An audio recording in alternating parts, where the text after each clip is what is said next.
Ganito yung gustong-gusto namin na pagkakaluto ng adobong puti. Konting rekado nga lang at talaga naman napakadaling gawin. Unang gagawin nga dito, isi-sear muna itong manok. Buong sariwang manok nga pala, lahat ito. Timplahan ng 1 kutsaritang patis. Haluing mabuti. Saka na ito i-sear. Gamit dito yung malakas na setting ng apoy.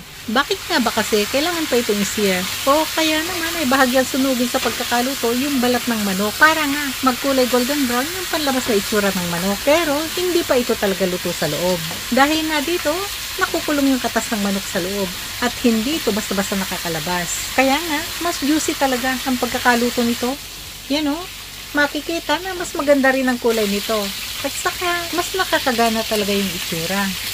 Ngayon nga napagmantika ng balat ng manok, ilagay na ang bawang, halu-haluin lang, gisa-gisahin hanggang sa maamoy na yung bango ng bawang. Lagyan ng 1 kutsarita ng paminta, 1 kutsarita ng asin, 2 piraso ng laurel, saka nagisa-gisahin ng 1 minuto. Ngayon magpapalambot na tayo. Maglagay ng 1 kaso ng tubig, haluin saglit, takpan hanggang sa kumulo, saka na ito lutuin ng 15 minutos sa pinakamahinang apoy. Matapos nga ang 15 minutos, check ng manok kung napalambot na nga. Yan na oh. Gusto ko na yung pagkakapalambot ng manok.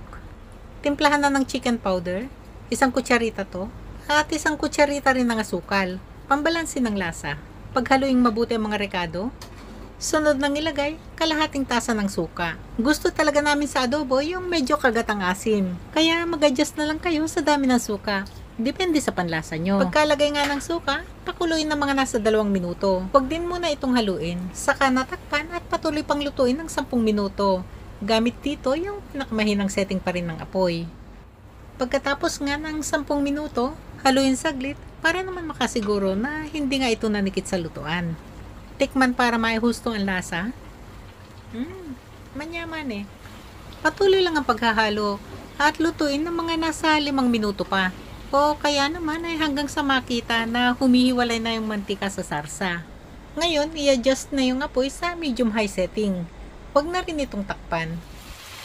Sa mga may gusto nga pala ng may konting sarsa, okay na yung ganitong pagkakaluto.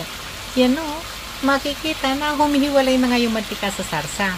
Ilagay ng sibuyas, siling labuyo, halu-haluin lang hanggang sa maamoy na yung bango ng sibuyas. Pwede na nga itong i-serve. Kaya lang, mas gusto namin ngayon na mas tuyo pa ang pagkakaluto nito.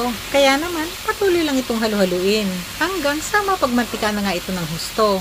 Masabi ko lang pala na wala talagang sibuyas ang authentic na adobo natin mga Pilipino. Pero naglalagay pa rin kami nito.